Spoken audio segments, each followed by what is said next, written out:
tripod that I had over here on here so I don't take my action program off the other tripod. So, Friday the 13th, 2009. This came out, of course, in 2009. I remember seeing it in theater, how hyped it was, and everything else. This film, I was so hyped about. I was so hyped up about it, and I'm messing with this stuff here. I was so hyped up about it when I seen it on the local theater in town. It was people were out lined up outside the door to get tickets for the film. Okay, so I didn't know anybody in this film except for like Danielle Panabaker and Jared Padalecki. I wasn't too familiar with Derek Mears. When I seen the film back when it came out, after the movie was over, I was like really disappointed. See, the reason why I was disappointed was it was very different. It was very different because they mixed the first four Friday the 13th all in one film. I could distinguish 1, 2, and 3 being in this film. I couldn't figure out where does 4 stand at in this film. How do they blend 4 in it? Tubi has it now to watch for free on there, and I was watching it. I'm thinking, okay, I'll give it a shot for like the 6th time to watch it because every time I'd watch it, I was never satisfied. So when I went to go ahead and watch it on Tubi, I figured out where Part 4 takes place, or Part 4, how Part 4 is blended in. Clay Miller and Whitney Miller, brother and sister. You get Sandra Dyer from Friday the 13th Part 2, you know, Jeff's girlfriend. And then you get Rob Dyer, which is Sandra's brother in the 4th film, which is the final chapter. There you go. Excluding it, you know, of course, Whitney does not get killed. She's held captive by Jason. So that is the big difference. But there was the blend of Friday the 13th Part 4, the final chapter. Of course, you had the Red Barn, which symbolizes, or is a nod to the Part 3 barn. And then, of course, they had Part 1 at the beginning with non-visitor as Mrs. Voorhees getting decapitated by a girl, which I'm thinking that's Alice. And then Part 2, he had the Part 2 blend in this film. He has the sack over his head. That's what he starts out with. Cool thing about this film though is that we do get to see Jason watch his mother get beheaded. In the original film, we did not. It was rumored that he did see her, whether he was out in the woods or whether he was out in the water, sticking his head straight up and just witnessing it. You know, Derek Mears going in this film, I never had a problem with Derek Mears playing Jason.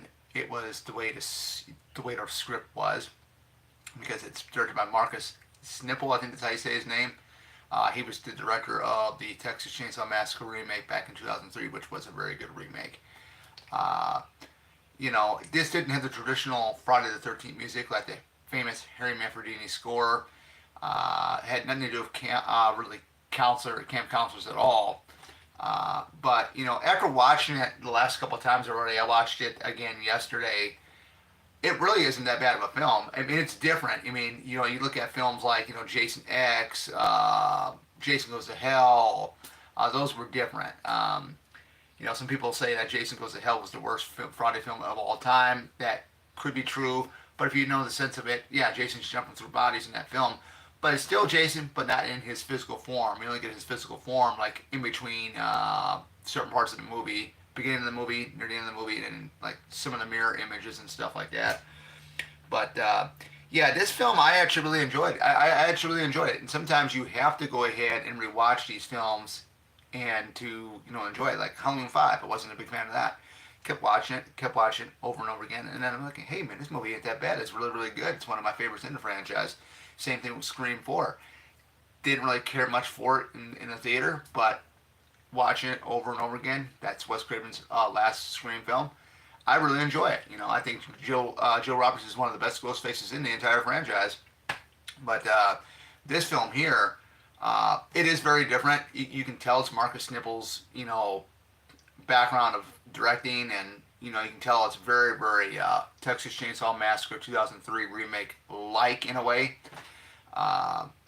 I think the kills were really great. They brought back the sleeping bag kill, but they gave it a couple different touches. Instead of him banging the girl in the sleeping bag up against a tree, it's having her in the sleeping bag tied over the campfire. So I thought that was really cool.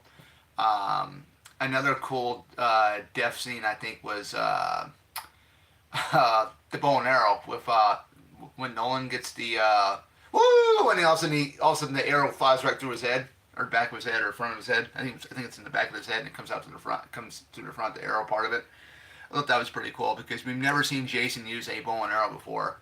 Now we don't know if his mom used a bow and arrow because I know she pinned up Bill on the back of the door in the very first film with a couple bow and arrows. Maybe she did do that. Who knows? We don't know. Uh, I don't think anybody really knows. But I know some people don't like the film. And like I said, I never was a fan of the film, but I actually really enjoyed the film for what it is. I don't own it. It was the only one I didn't own. What's up, everyone? Let's smash that like button if you haven't already. Hi, Oracle. It's doing great, Russell. How you doing? It's Thursday here, man. Almost a weekend. I got a real good live stream for Friday the 13th coming out this Saturday. I'm hoping to be doing. It's going to be a topic that I don't think has ever been discussed about on live stream. So I'm not going to spoil it because I don't want you guys to know about what it is. You guys will know what it is once I get there. But going back with Friday the 13th, 2009, I like the way Derek did his thing with Jason. The look with Jason a little bit has to take some time to get used to because of the way his face looks. If you pause the scene where I want to say I always thought this guy was perverted. I don't know what he was. The guy was working for I think was it Mr. Garrett, doing the whole tree stuff, whatever he's in the barn, does the weed and all this other crap that he does. And he gets perverted, licks a part of the Playboy magazine with the naked woman on there. Let me have a lick in this way and that way. I thought that was pretty disturbing, but at the way you look at it, you got people out there that are actually like that. But he sure got his, didn't he? And he had been still stone cold high. He's talking about effing a mannequin upstairs, and then if you look in the background, it's a little blurry. You can see like a white thing in the background, and I'm thinking, oh my gosh, there he is. There's Jason right there, standing still to blend in with the background. He comes up, and the guy goes ahead and tries to hit him or something, hit Jason, and the sack comes off. If you pause it at the right time, you can take a good look at the look of Jason. Looks pretty cool. It does take a lot. It does take time to get used to because you're so used to like the Paramount Friday, the Paramount Jasons. But with the hair and stuff too, it was a little bit different. But I think what they tried to blend in too was with Part 2 Jason because when he came in through the window, he had all the hair on one side and whatnot. But he had strands of hair in Part 4. Part 3, he was completely bald. Of course, he was completely bald in Final Chapter as well. But that's what I mean. They blended this Jason with the first three Jasons, which is from 2, 3, and 4. But you don't count the Jason from the first one because he was just a little boy. But something was very, very centric about this Jason. I saw more of Richard Brooker than I saw Ted White in it. I mean, it's just the way I see it. Friday the 13th is great. It is a great one. I couldn't figure out where the Ted White Jason fit in with this film. I felt like it was more of a Richard Brooker Jason. I was like the Jason from Part 3 look without the hockey mask. I thought that was my favorite. That's my favorite look for him. I think the one thing that kind of might resemble the Ted White Jason a little bit, maybe. I think the style of the clothing maybe a little bit because in this one he has like a long coat. I don't know what they call that, like a cardigan coat or whatever they call that for men.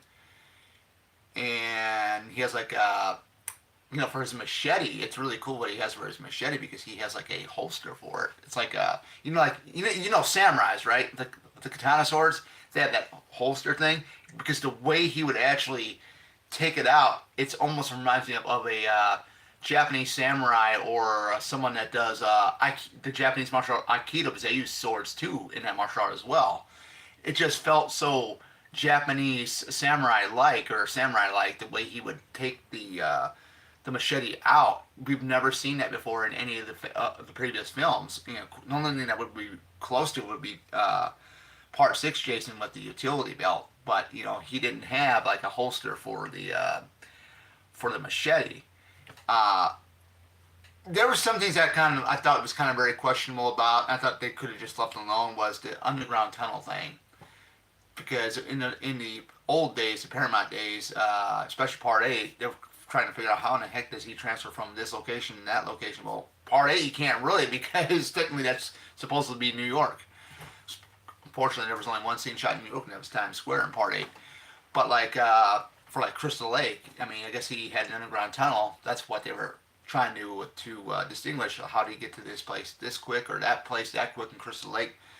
Uh, I think they could have left that alone. I think that they could have left that out. I don't think they needed that. But I did like the whole thing in the beginning when his mother got beheaded. That they did show Jason was there after his mom got killed and stuff. I thought that was really really cool. I'm still in mystery as to why, you know, if he's when he supposedly drowned when he did not, why he didn't come back and try finding his mom. So that's a whole mystery. Maybe we might get that with the Peacock series. Don't know. Maybe we'll discover that. Who the heck knows, really? Uh, the most annoying character in the film, I think everybody might know. Might know that. That's Travis Van Winkle's character, and I can't remember offhand what his character's name was. I can't remember his character's name. I know there's Chewie. That was the Asian kid. Willa Ford was the one that was with Nolan. I know that for a fact. Like I said, I still got to get used to watching the film more and more so I can know their names. But Travis Van Winkle's character, the one that's the boyfriend to Daniel Panabaker's character, I think her character's name was Jenna, I think. What a complete asshole that guy was. I mean, that's a definition. Now, if that was me and I was a Jared Padalecki character, I would have not backed down from it. You know, I would have been just like that and just, you know, try to ease off a little bit. You know, but if he would started in and ask him, hey, well, what is your problem? You got some type of problem? You know, but we do have people like that are like the Travis Van Winkle character in the film, which is sad. But the funny part, when I went to go see this movie back when it came out, right when it was just, you know, Clay, Jenna, and Travis Van Winkle. We're just gonna call it that way because I don't know particularly right now what the actor's character's name was in the film. But right when the body gets thrown off from the top of the country home, Trent. That now that brings back Trent. The part where Trent, Clay, and Jenna try escaping the house, and Trent gets into the cop car. Come on, Jenna, leave this fucking guy or whatever it was. And all of a sudden the body drops on the windshield. When that happened, and when they saw Trent scream, people in the theater were laughing. They were laughing, and it was funny. Like I said, I watched it again last night, and I look at it. It was so funny. It was so funny just watching that scene. And boy, he got his, didn't he? You know, the tow truck driver reminded me of the old man that was in the Texas Chainsaw Massacre 3 remake for some reason. But yeah, Trent got his big time with the throwing on top of the back of the I don't know what they call those spikes or something, whatever the hell it was on the tow truck. And the tow truck just squealed on out of there. And then I was so hoping that Daniel Panabaker's character would have made it out alive, the final girl. And I love her on the CW Flash show that she was on when it was on TV. I thought she was really, really well done. The ending for it, which was kind of weird, because they show him coming up out of the water and grabbing Whitney, and we were thinking there was going to be another one, but they never did it because of the whole, you know, rights issue with Cunningham and Miller. Yeah, I mean, the only gripe I still have about the film is the music wasn't the traditional Friday. The music, you do get to hear some of it, you know, but not too much. It was the newer sound, which is very, very different. It does take time to get used to if you're a diehard Friday the 13th fan like I am, that saw these things when you were young. You saw the first 8 original Paramount, and then the new line ones up until this one here. So um, I think the picture quality was really good. I just I wished it would have been about camp counselors. You know, I wish they would have done that route, but they didn't. But I saw more of part 3 in this than I did with any of them, to be honest, because you got Trent's his family's house or their ranch house, whatever we want to call it. You go back to part 3, Higgins Haven ranch house, right? Okay. Then you got the group of friends, and then and then of course you got the Jason. Which one got the arrow to the head in the boat? That was Nolan. That was I think Willa Ford's character was Chelsea. I think that's what her name was. Nolan is the one that got the arrow to the head, which that was the first time Jason had ever used a bow and arrow in the franchise, from what I know. I thought that was really cool. I was expecting when she got hit, like basically almost run over by the boat, she got hit, like slap-sided on the head. I thought her head was going to be busted open. Fortunately, it wasn't. But you did see a little bit of red in the water. But one thing I thought was really cool is when she hit underneath that dock and Jason's on it, he doesn't even look down at her. And he's looking straight at, like he's looking straight on out this way. And then all of a sudden the machete blade goes down and gets her on the top of the head, and he pulls her up a little bit, and she goes back down in the water. Now, some people some people say that this is their favorite in the franchise.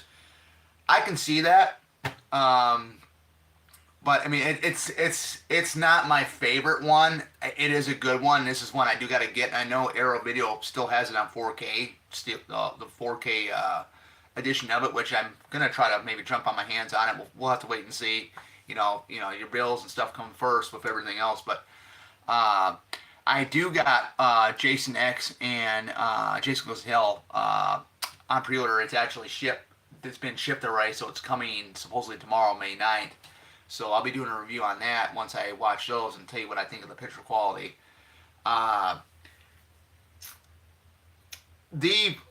The whole thing. I mean, I just like the whole concept of when you're trying to blend in movies from the sequel or the different movies from this franchise, particularly the first 4. I did caught an Easter egg though. I did catch an Easter egg in it. It was when the first group, Whitney's boyfriend and them were going, when Whitney and her boyfriend were going to Camp Crystal Lake, when they found it. Hey, Face, how you doing? If you look at the screen clearly, when Whitney and her boyfriend go to Camp Crystal Lake, if you look closely, somewhere on the screen, I think it's somewhere on this side, you can see the original Camp Crystal Lake sign. Not the original, but the original design, the style of it, like what I have like in the background back down here. So yeah, that was really, really good right there. But then again, when they have like Jenna and Clay go to Crystal Lake, you don't see the original Crystal Lake or the Crystal Lake sign from the 1980 film in it. So, which was pretty interesting. It was Friday the 13th. 1, 2, 3 put it together in 2009. They said Part 4 was in there too, and the only thing I can see of Part 4 was Clay and Whitney being brother and sister, like Rob and Sandra were brother and sister. So, but yeah, I saw more of 3 in this than anything. I would have loved to seen it if they would have just kept this thing in continuity with the first film, where they would have just figured out, hey, whatever happened to that girl that beheaded Mrs. Voorhees, did she get killed by Jason or what? Because we found it out in the second film from 1981. Alice gets killed by Jason in her. It's not an apartment, but like her home or whatever Alice is staying in. But yeah, I mean, I'm just looking at it because I got this art print here of the very first film that I got from Etsy, and I'm just thinking about that. Uh, I think what could have been done is if they could have had a Crazy Ralph character in this film. I think that would have been really neat. I don't know if you guys would have enjoyed that, having like a Crazy Ralph type character in the 2009 reboot remake. So, um, yeah, I mean, it's going to be interesting to see, with this Crystal Lake show when it comes out. I did see something. I looked up something on my phone last night that they're starting to do casting for kids between I think 14 and 17 or 12 and 14 or whatever it is or something like that. But they're really moving forward to it. So maybe once this series comes out, maybe we can somehow get an actual movie. Don't really know yet. But yeah, it's hard to believe. I mean, it's been a long time since we had a Friday 13th film, and 2009 was the last one. So uh, yeah, without further ado, guys, if I had to rank this movie, it's a good movie. It takes a lot. It takes a lot of time to it takes a long time to get used to something that's totally different. Uh, it's a different guy playing Jason. It doesn't got the traditional Friday the 13th music. It's got a little bit of pieces of it in there, not much, but it's good. It's a good nod to the Harry Manfredini classic score, which I love. Um, I think the casting was great. Particularly, my favorite was Jared Padalecki and Daniel Panabaker. I really wish she would have survived in the film, but yeah, I can see why they did it that way. They wanted to have it to be the brother and sister to survive instead of Jenna along with them. Um, I think the most annoying character in the entire film was Trent.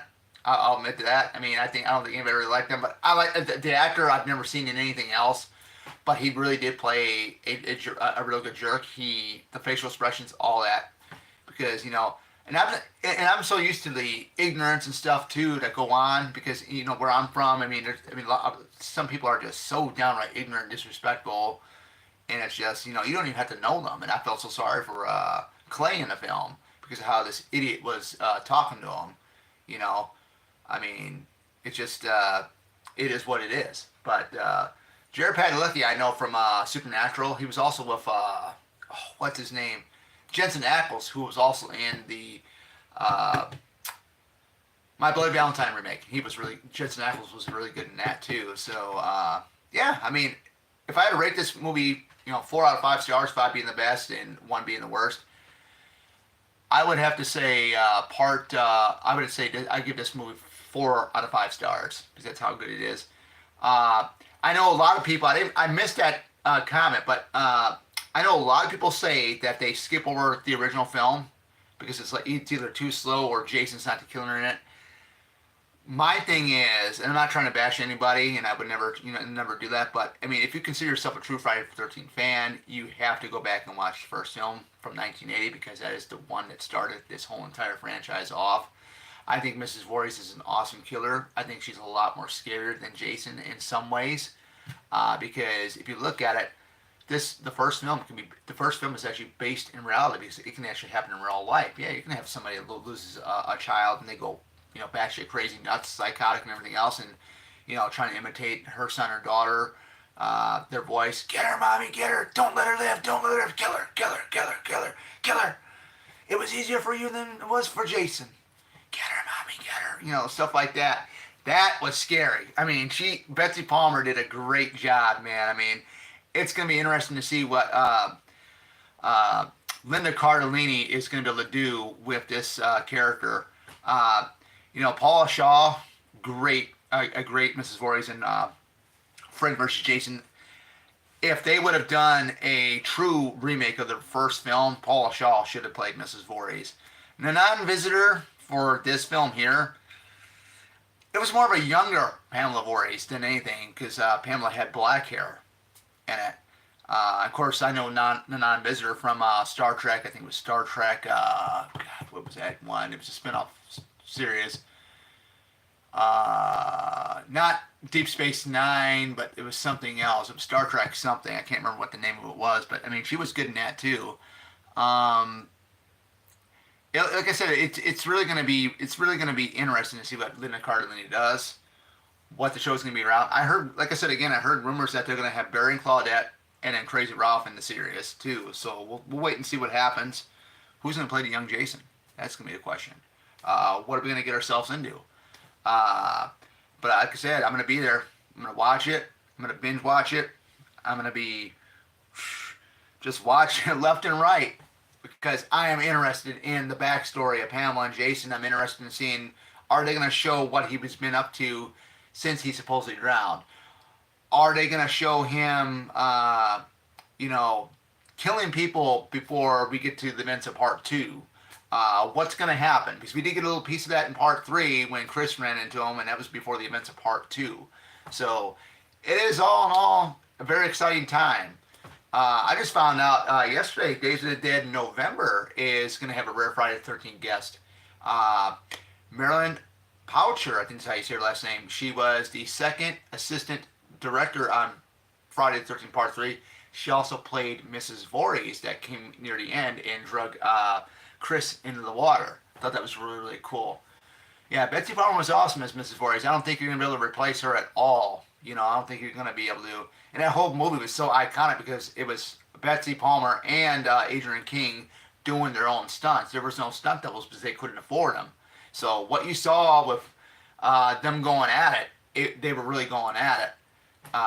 Especially, you know, with Betsy bashing Adrian's face into the sand on the beach near the end of that. I thought that was pretty epic. And I mean, that had to hurt. I mean, I don't know if Betsy actually was actually slapping Adrian around in the maintenance shop area where Alice is trying to unlock or trying to get to the drawer of that desk to get the bullets to the rifle out if there was any in there. Just the way she slaps her, man, it's like like that. That was so funny. I mean, I laugh at that. I laugh at that every time. And the way Betsy actually took Adrian and just threw her, and Adrian lands for like a table, and the table collapses. I mean, I heard that Betsy Palmer was like in her 50s at that time. I'm like, here's a woman that's older taking a younger woman and just whoo like that. I mean, what can you expect, man? But yeah, with further ado, guys, that's all I got. I'm gonna rate it. I'm gonna rate the 2009 movie again. I'm gonna give it 4 out of 5 stars. It is a good film. It takes some time to get used to because it's very, very different if you're a diehard Friday the 13th fan like I am. So just keep that in mind. But I'll see you guys back here in the next one. Take care and have a great day.